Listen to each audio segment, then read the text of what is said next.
All right, time now for all things Gators. Dan Hicken and Frank Frangie.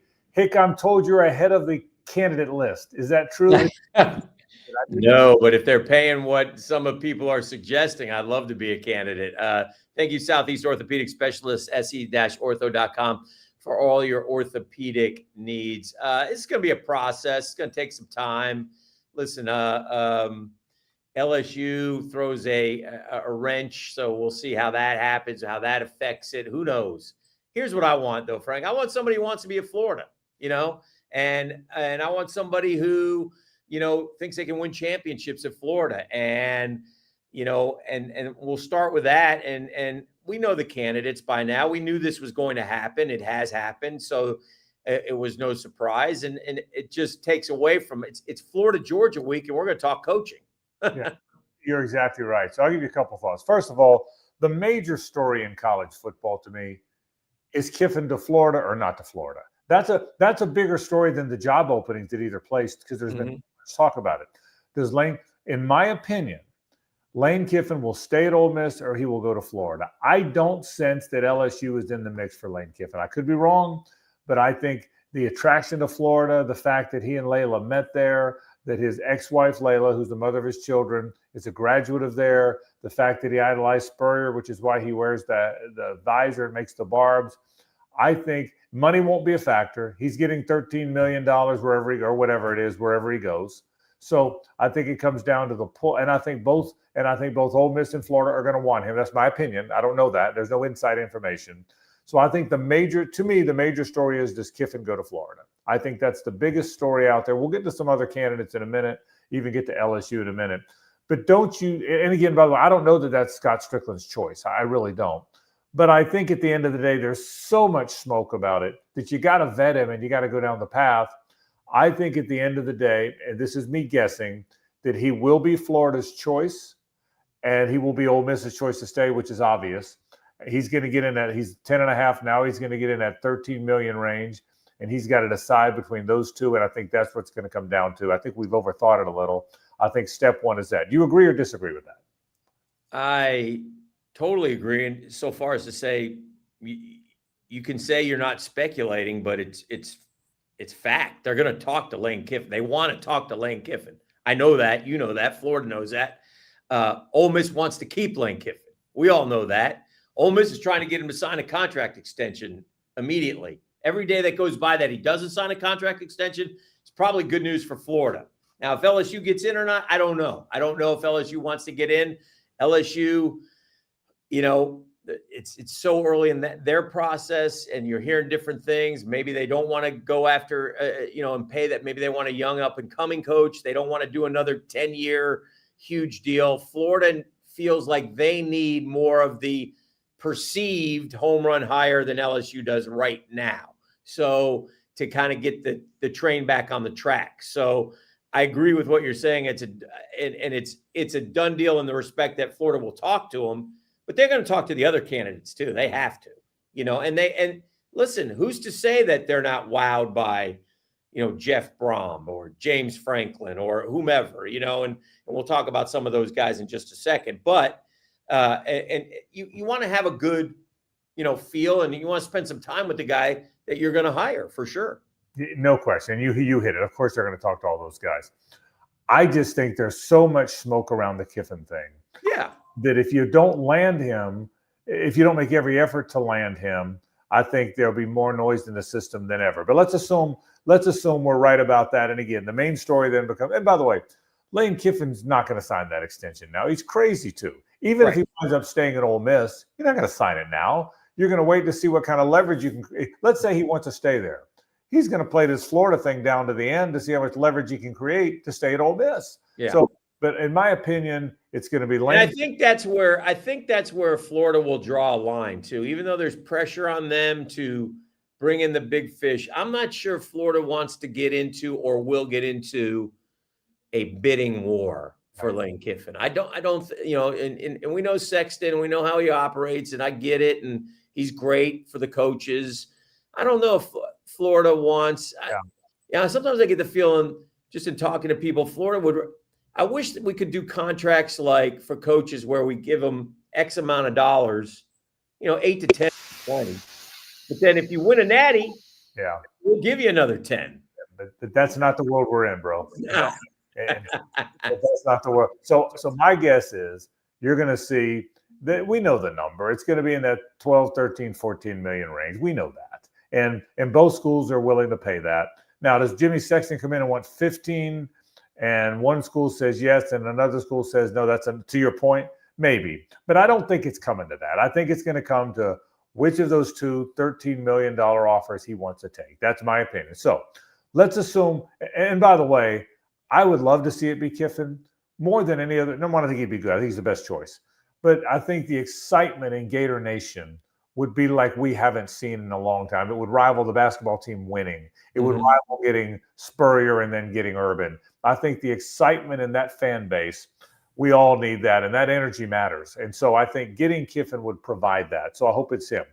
But let's assume it's not. Dan, in if it's not Kiffin, my second choice would be Jeff Brom. I don't think Jeff's leaving. I know Jeff a little bit. I haven't seen him in a while, but I certainly back in the day I knew him a bit. He's a legend at Louisville. He grew up there in the town. His dad played for Louisville. He played for Louisville. Both his brothers played there. Brian and Greg, they're both on his staff. One's the general manager, one's the offensive coordinator. So all three Broms are on the staff. The dad played there. They all grew up in Louisville. They all played for Louisville. I think a lot of guys are at their alma mater. Clark Lee's at his alma mater. Kenny Dillingham's at his alma mater. I think they might leave. Brom's the one, Dan, I don't think will leave his alma mater. That's my opinion. Well, you would know better than me. I would love to see him. I would love to talk to him. I've heard, that, he definitely, I think it's like this. I think Brom is more urban, and I think Kiffin is more Spurrier. That's great. That's kind of how I look at it a little bit. So, and by the way, if either of them were close to that, that would be great for Florida. Right. So, and it sounds like in what you're describing, you really can't have a better situation than what Jeff Brom has at Louisville in terms of, the setup that he would want, the fact that he can be with his brothers in his hometown. I mean, it's so good. So yeah, it would take something, but there's always that lure. There's always that ego. There's always that, how far can Louisville go versus how far can Florida go? Well, and to that end, he makes $5.9 million this year. Okay, that's his number this year. He's on 5.9. To keep him, I'm guessing Louisville can get to 8 or 9. Can they get to the 13 that I think Florida's going to pay? Now that's let's assuming it's not Kiffin. Let's assume he's in play. My guess is he's going to be in play. I think he would be, not just for the Florida job. Now he's a guy that I think will be in play at LSU also. Okay. The LSU job I don't think it complicates it with Kiffin, in my opinion, because Kiffin has spoken often about the connection with Florida and the fact that his dad was in Tampa all those years and Layla and all that. Okay. But I do think with Brom has no connections to either, right? His only connection is to Louisville, so it could get in play. So we'll see if I have no idea if he's the next choice. After that, can you hire James Franklin, who just got fired at the University of Florida? Dan, I'm not saying he's not a good coach. Right. I don't know that you can hire a guy that just got fired given the noise that's been in the Florida system for a while. Agree or disagree? He's had a great record. Obviously not great against ranked teams. He did well at Vanderbilt. Clark Lee's done better. Yeah, it's a great question. I don't know. I'm not sure. I'm not sure I want to go down that road. But in terms of big names, he is still a big name, and he's going to be coaching again. Obviously, none of us think Brian Kelly would be a candidate at Florida. Right. I think Brian Kelly, even the last time, called and showed interest, and there was not interest there, I think, on Florida's part. I think one thing, too, Frank, to keep in mind, I think Florida really wants to model they're all doing this, like NFL teams. I think keep an eye out on the general manager hire, too. Good point. Keep an eye out on that. Keep an eye out on, I think that's an important position in Florida's mind. Yeah. And it is an important position. I agree with you. I think it is, too. So if someone would have to come with one. Right. Yes. But let's stay on the names for a second. Let's assume it's not Kiffin, and for whatever reason Brom doesn't leave. Then I think, I'll tell you this, then I think the names you keep hearing, Drinkwitz, Right. Maybe Dillingham are probably in play. If it gets down the line that far, and I don't sense Marcus Freeman's leaving Notre Dame to go be the Florida. No. Okay. So if it gets down the line that far, I've been told keep an eye on Rhett Lashley. Now that wouldn't be choice 1 or 2, I don't think. Right. But I'm told keep an eye on Rhett Lashley if we get down the line a little bit, along with Drinkwitz and whoever else. How would you feel about that? Not great. Yeah, same. Drinkwitz is a guy that I think he would emerge from that tier. I do Is Jed too. Fish in there at all? Yes, I think Jed Fish will be in there too. I think what you will see again, if it's not Kiffin, and by the way, I have no idea if Brom's in play. Right. I haven't been told that. I'm telling you, I think he should be. Yeah. I do believe fighters that believe Drinkwitz, Fish, and Rhett Lashley would be in play. I've been told that they're, quote, all interested. Yeah. They're all incoming? Yes. All interested in talking, listening. Yes. No, listen, it's the University of Florida. I'm not trying to be arrogant, but it's 90,000 seats. They're always sold out. It's an incredible amount of recruits. It's great heritage. It's 3 national titles. Are you kidding me? And you're also, Frank, unlike LSU, where you just fired a coach who went 10-4, 10-3, 9-4, and won 34 games. You're replacing a coach here where if you go 9-3, that's just fine to start things. Now, clearly, the expectations will always be the same at both, but I think you got a little more wiggle room here at Florida than you do maybe at LSU. No question. The Florida coach failed. Brian Kelly failed at some things. He was a bad fit. He didn't quite get him to the level, but he didn't have a losing record. The Florida guy had a losing record. I mean, that's incomprehensible if you think about it. And so I agree with that. So to me, again, if you ask me to bet my money, okay, or better yet, if I could bet your money, I would tell you that I think Lane Kiffin is going to be the next Florida coach. That's my opinion is that he is going that we are going to see a press conference introducing Lane Kiffin. That's a guess, by the way, because nobody knows. Nobody knows. We're going to see a press conference introducing Lane Kiffin as the Florida coach. Spurrier will be in there. They'll all be in there. And I think that's what I'm guessing will happen. I just worry about will there be pain in Gator Nation if it's not him? Again, I'd love to see it be Brom. I don't know that he loves it at Louisville. And again, he's a legend there. Yeah. And I do think, and by the way, Drinkwitz, I haven't mentioned Drinkwitz enough. Drinkwitz is in play. There's no question Drinkwitz is in play. I find myself thinking that Gator Nation's belief would be, well, he's okay. Yeah, I'm good. I'm good with Drink. I'm fine. I'm fine with Drink. That's what I think the response would be. I think what will work also for the next coach is his last name doesn't start with an N and end with an R. And so I think that's a positive thing for whomever it is. Yeah. I agree with you. I mean, it's like you almost want to say, and you can't do this. Ole Miss, it would have helped if Ole Miss lost this weekend. I know. But they won. So because you want to, if you're Florida and he overwhelmingly is the people's choice. Right. I've talked to enough people booster-wise. He's overwhelmingly the booster's choice. Okay. Florida knows they have to go and figure out if Kiffin's the guy. Can this happen? Can this come together? But it can't come together anytime soon. Right.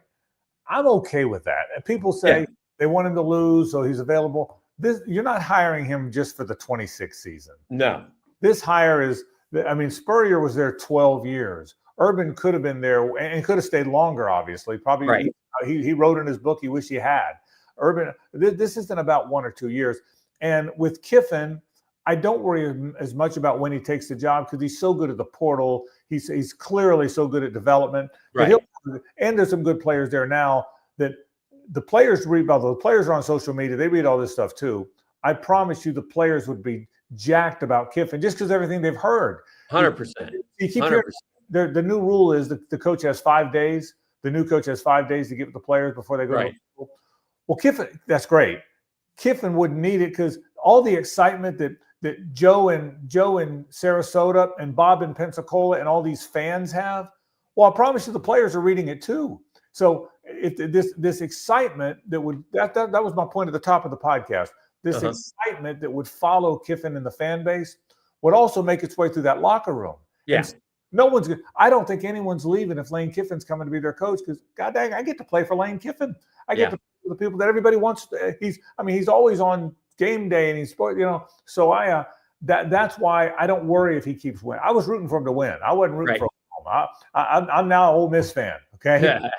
So I wasn't rooting for the loss against Oklahoma. I wanted them to go 1-1 and be the second seed in the playoffs or whatever. And if that means, and then take the Florida job. That's what I want to see him do. So Urban, that's what I'm hoping. And we're going to see. We'll find out here in a few. But it's not, like I said, not anytime soon. So looking forward to that being decided. And it's Florida Georgia week. By the way, there is that. What chances do you give Florida in the football game? Oh, you really have no idea. I think it would be awesome if I'm excited to. I got a weird excitement about watching the offense play. Being different, spread it out, being like Billy Gonzalez is, and letting some of these guys call some plays. Who knows? It might be the same exact thing. I don't know, but I'm at least intrigued by watching.